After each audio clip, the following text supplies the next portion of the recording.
আমাকে 1 বছর আপনাদের সময় দিতে হবে, আপনারা দেখবেন কি পরিবর্তিত ফরিদপুর আপনারা পান। এটা আপনাদের প্রতি আমার প্রতিশ্রুতি। স্বপ্ন হবে সত্যি, দক্ষ হলে জনশক্তি। প্রধানমন্ত্রী তারেক রহমানের এই উক্তিতে উজ্জীবিত হয়ে নিজ এলাকার নারীদের প্রশিক্ষিত করে গড়ে তোলার উদ্যোগ নিয়েছেন ফরিদপুর 3 আসনের বিএনপির সংসদ সদস্য চৌধুরী নায়াব ইউসুফ।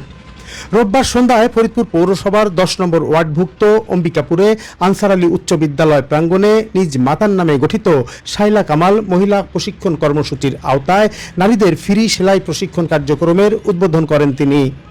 প্রধান অতিথির বক্তব্যে সাংসদ বলেন, দেশের উন্নয়ন করতে হলে নারীদের হাতকে কাজের হাতে পরিণত করতে হবে। বিনামূল্যে সেলাই প্রশিক্ষণ নেয়া নারীদের উদ্যোক্তা হিসেবে গড়ে তোলা হবে।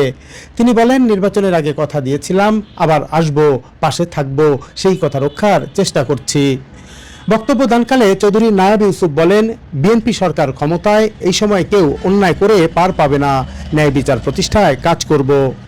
এ সময় তিনি আরও জানান, কয়েক বছর ধরে বন্ধ থাকা পল্লীকবি জসিম উদ্দিনের নামে জসিম পল্লী মেলা আগামী জানুয়ারি মাসে সাড়ম্বরে অনুষ্ঠিত হবে, যেখানে ফরিদপুরের কৃষ্টি কালচার তুলে ধরা হবে যথাযথভাবে। অতঃপর সাংসদ সেলাই প্রশিক্ষণ কার্যক্রমের উদ্বোধন করেন। তিনি সবাইকে আন্তরিকভাবে কাজ শেখার আহ্বানও জানান। আমরা এমন একটা সময়ে পৌঁছেছি যখন হলো বিএনপি সরকার, এই সময় কেউ কোনো অন্যায় করে পার পাবে না, এমন একটা সময় এসছে। আপনারা নিশ্চিন্ত মনে থাকবেন। আর বিশেষ করে ফরিদপুরে আমি যতদিন এমপি, ইনশাল্লাহ ন্যায় বিচার হবেই।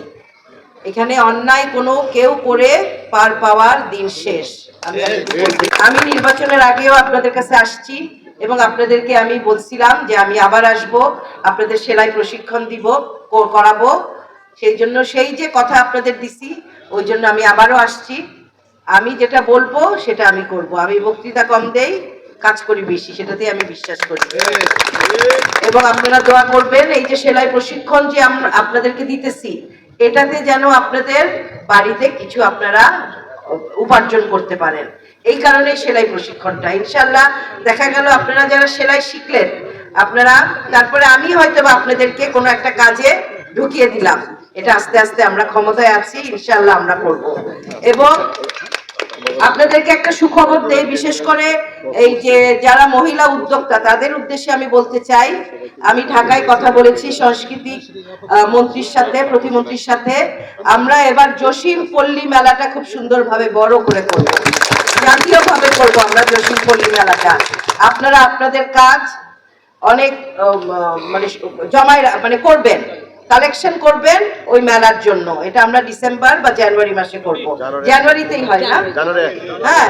এবং আপনারা যারা এখানে সেলাই শিখতেছেন, সেলাই শিখবেন, আশা করি আপনারা ওখানেও মেলায় আপনারা একটা দোকান দিয়ে আপনারা কিছু উপার্জনের ব্যবস্থা করতে পারেন। সেই জন্যই আপনাদের আমার এটা শেখানো।